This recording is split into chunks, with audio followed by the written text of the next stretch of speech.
On the morning of May 19th, General Johnston received word from Richmond that the Federals had lost 45,000 men and 31 generals in Virginia. This news gave hope to the Army of Tennessee. Maybe Sherman would be forced to end his advance to send troops to replace the holes in Grant's ranks. That day, Thomas closed in from the west and Schofield from the north. To meet this new threat, Johnston quickly located the position he'd been looking for. It was along a wooded ridge immediately southeast of Cassville.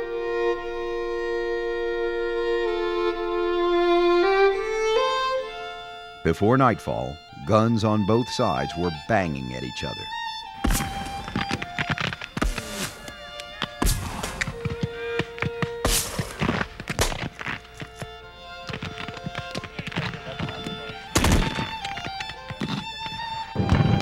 Johnston was greatly pleased with his new position, later referring to it as the best I saw occupied during the war. Hood and Polk did not agree with that assessment. They protested that Union batteries could enfilade or rake with fire that position on the ridge where the lines joined.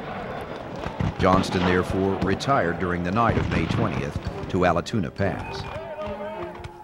This was a withdrawal closer to Atlanta and the bloody battle Sherman was seeking and Johnston prayed he would avoid.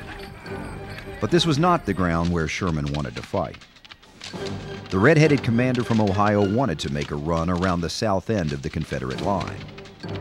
However, an impetuous attack by General Hood at Kolb's farm stopped him cold in his tracks.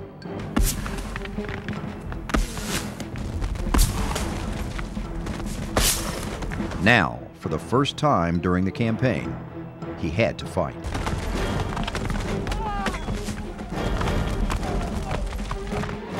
The Western and Atlanta railroads skirted the north end of Kennesaw Mountain. Simply leaving rebel artillery entrenched on the mountain would doom any hope of using the all-weather lifeline to supply his men south of the peak.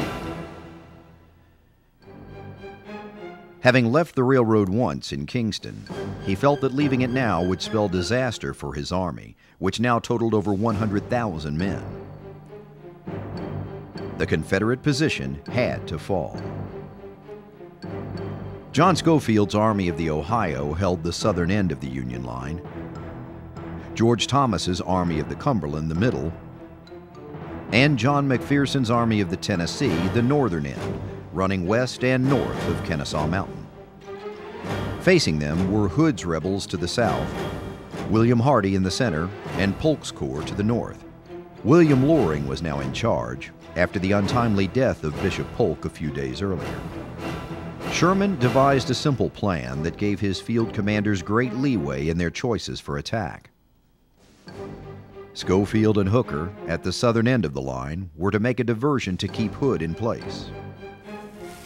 As they did that, Thomas was to launch the primary attack along a front nearly 2.5 miles long, south of Pigeon Hill.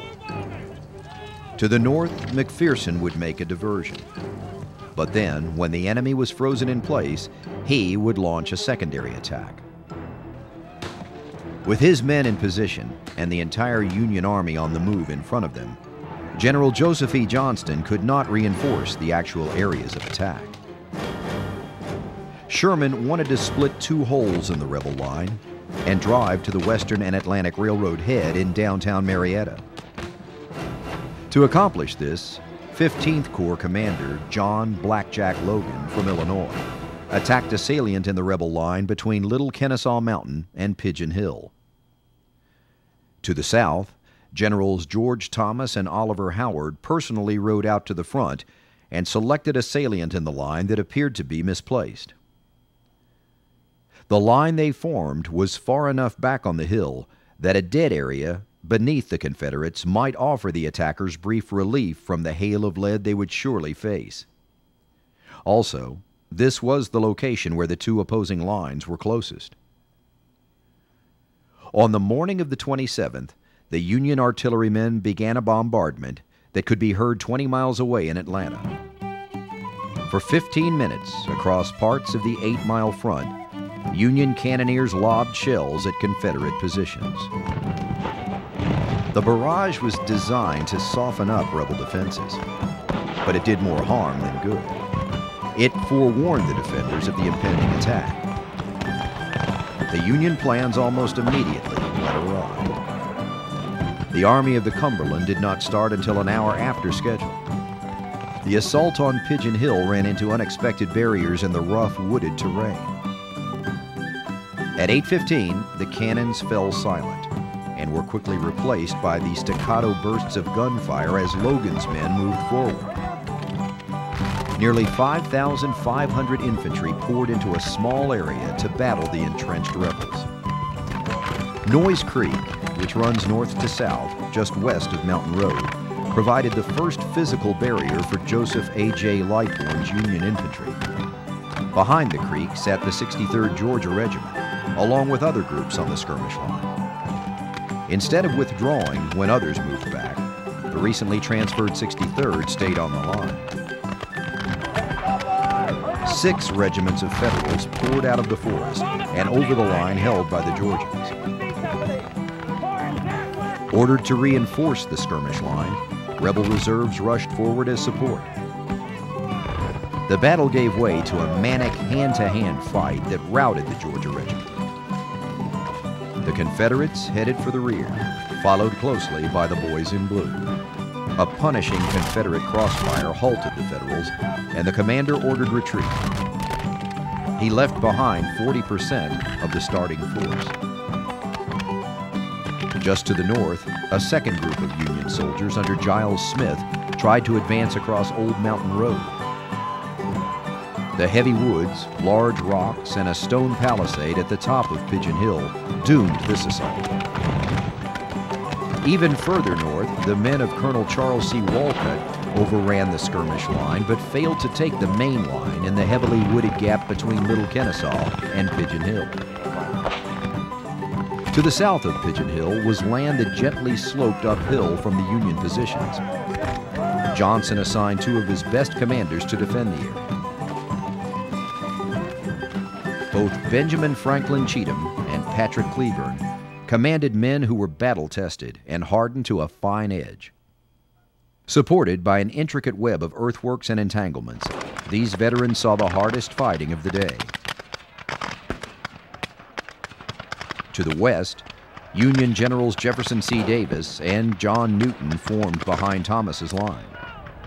The plan was to rush the Confederates en masse, hopefully break through and rout the boys in gray. 8,000 men were committed to the assault across a 2-mile front.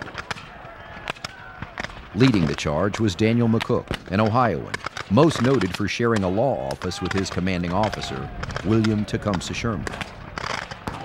John G. Mitchell threw his battle-hardened troops at the salient from the southern side. McCook from the northern side. Newton's men, led by the able Charles Harker, would try to penetrate the Confederate line to the north. Prepared for the attack by the unusual artillery barrage, the rebel line watched the Green Valley become a sea of blue as the Union assault swept across John Ward Creek below them. The gallant Union men tried to punch holes in the Confederate line, but Harker fell 15 feet from the rebel line, shot in the arm and chest by Cleburne's men. Further south, at Cheatham Hill, the Union boys that weren't cannon fodder were repeatedly raked by Cheatham's well-entrenched Tennesseans. Wave after wave of Federals advanced toward the salient in the rebel line on Cheatham Hill. Withering gunfire killed hundreds of boys, mostly from Illinois and Ohio. Incredibly, McCook and some of his men made it to the rebel line, only to be shot, stabbed, or captured by the Graybacks.